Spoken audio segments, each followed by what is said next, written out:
Bye-bye. Bye.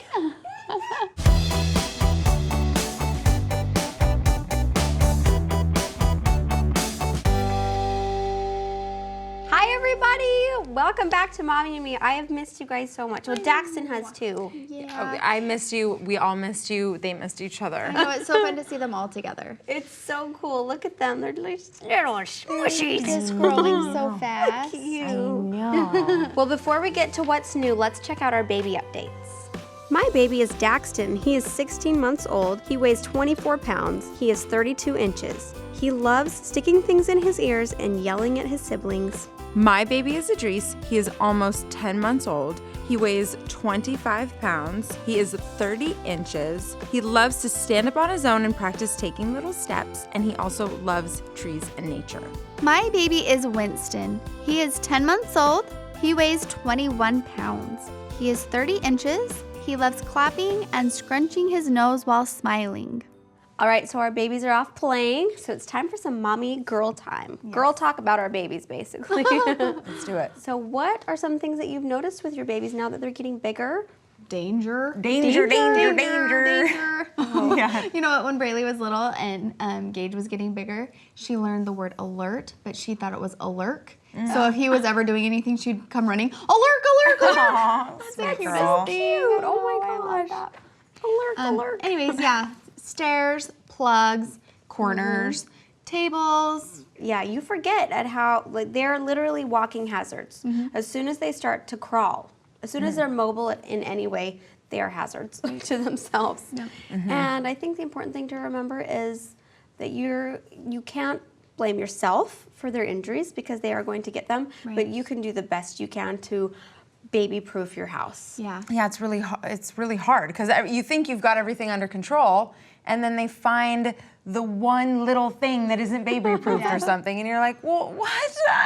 How did you get there? You know, how did that happen? Those little smarties. Yeah, they are, and they can find anything. My kids don't realize that everything they put on the floor, the baby will put in his mouth. Right. And they're always leaving coins and garbage. It's and really hard I found to a hear about wrapper the in kids. his diaper, so he'd eaten the wrapper. I was like, Idris ate a piece of paper. I didn't find it yet, but I saw it go down. I was like, is that a wrapper? And I was like, you guys, we can't do this. But he puts coins in his mouth all the time. But the good thing is, I don't know how he learned this, but if he'll say, he'll spit whatever is in his mouth out. Wow. Yeah. Good. That's awesome. Thank goodness. And the other thing that I've noticed with my kids, and I'm sure that you have too and that you will, is that they're also different. Braylee would tear through cupboards. Braylee would fall. Braylee would try things, and she would try the plugs. Gage did not do that. And so I think going from Gage, he didn't really get into things. He didn't even notice the plugs on the wall.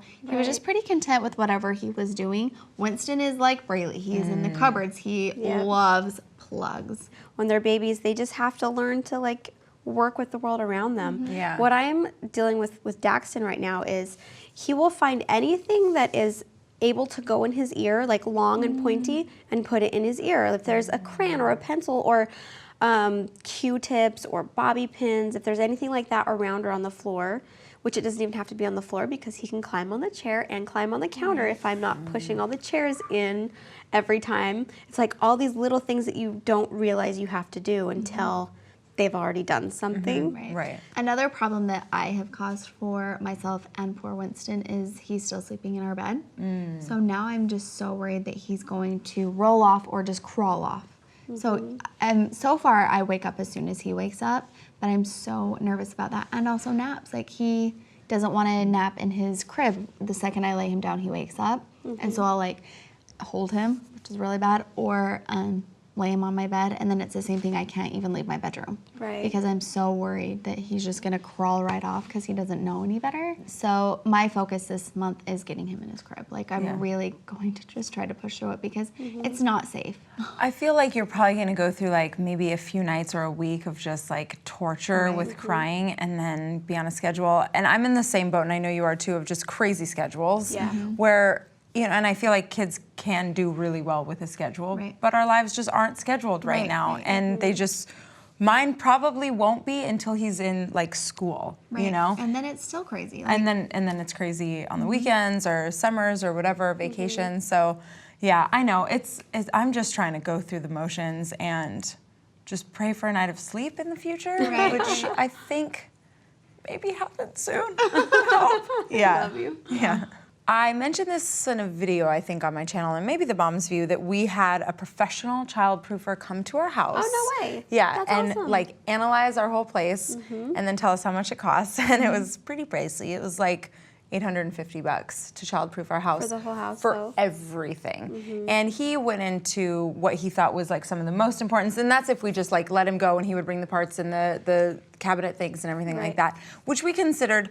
But then we actually decided to not childproof one section, get our baby gate, and then make one area like a kid-friendly, happy place, which is also where I kind of moved my office to.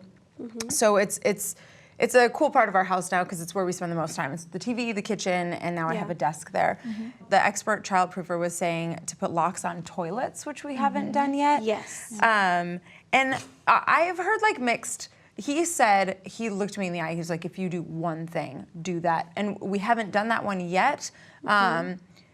Because, yeah, I just feel like he's way too little now to like topple over into a toilet because our toilets are high, I guess. But I guess that's a really scary. There's also, I mean, not only toppling over, but they just love to play in it. Once they get tall enough, they can even reach. And just, unless you clean your toilet every single day, which I don't, it's really unsanitary. You know what I mean? Yeah, it sounds totally it's just gross like, and awful. Daxton loves that too, and I'm just like, why? Yeah. So gross. I was just going to say, I think probably one of the most important things besides like cupboards that have cleaner or any poisons that they can, you know, eat, is making sure that your furniture is bolted to the wall. Dressers, you know, because kids love playing in drawers. If they get too many of those open, that can fall on them. Right. So that is what we'll be doing next, is making sure everything is not going anywhere. It's not going to fall on them. And I didn't do that with the other two. Thank goodness nothing happened. But you hear the worst stories about furniture falling, TVs falling on kids, and it can be really scary. is really scary. Right. But there's so many things that you can think about going wrong if you let your mind wander. Right. And there's also so many things that you can't think about yet that he will get into or any baby will get into, because they're in the major exploratory stage. I don't know when they get out of that or if they do, or, you know. I think once they've explored it enough or realize they can't open it, then eventually they're just like, fine, I'm moving on to something else. Do you think you can discipline a baby? Because, like, I've been wondering, like, what do I do when he keeps doing something wrong? Do I just keep moving him and saying no, no, no? Like, I wonder if there's a way. I don't think they understand no. I know, that's the thing. I'm the like, do they get that I don't want them there? Like, do I say think danger? The key with any children, babies or anything, is it is repetition. Like, you have to teach them over and over again. But I think especially with babies, it's helpful to find something else to distract them. And even with bigger kids, like, you can't do this, but you are able to do this. Always so give them a give them an positive option. Yes, give them a positive option. And I think, like with stoves or fireplaces, like Daxton learned hot. Yeah. Like I kept saying hot, hot when he would walk next to it. And after the fireplace was turned off, I let him touch it to see that it was hot. And so he knew hot, hot. And he would like go up to the fireplace and go hot, hot, you know? So he's learning. You can teach a baby, and you do have to discipline them sometimes, but I don't think disciplining in a harsh way. Something that I'll do with Winston, like with the fireplace or anything that's dangerous, is I'll like grab him and I'll sit him down and I'll make sure that he's looking at me, and I always get down on his level, because I think with any child, even a baby, it's good to like get down on their level, so it's not like no, no, no, but it's down with him, and I'll make sure he's looking at me, and I'll sit him down and in a more stern voice, not like yelling or anything, but instead of like, no, no, no, I'll say no. And I make sure he's looking at me. And, you know, and just with a more stern voice, so that they know, like, that's good to know. That's not play. And also not ever letting him climb, and even if I'm there. Like, I don't let him climb on the fireplace, even if I know he's going to be safe because I'm right there. It's like, no, this is off limits. I think also taking what they've learned already and using it with what they're learning now. Like, if Daxton falls and hurts himself, I'm like, ouchie, ouchie.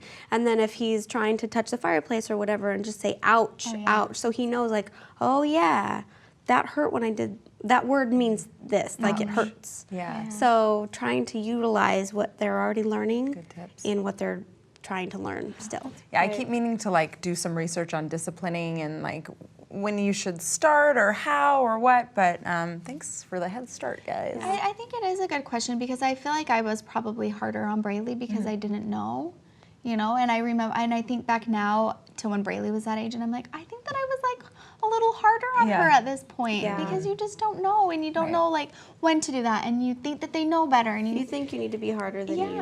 right. Well, that's it for our episode today. Thank you guys so much. And if you want more Mommy and Me, head over to Maker TV where we answer your Twitter questions. And don't forget to like, share, and subscribe to The Mom's View. Thanks, guys. Say bye. Bye. Say bye, sweetie. Say bye. Bye-bye. Hey, bye. Yes. And I've melted into butter because I swear he just said bye-bye. Did you guys hear that? Okay. He's like, bye-bye. Is that his first word? I feel like he just said bye-bye. Bye-bye.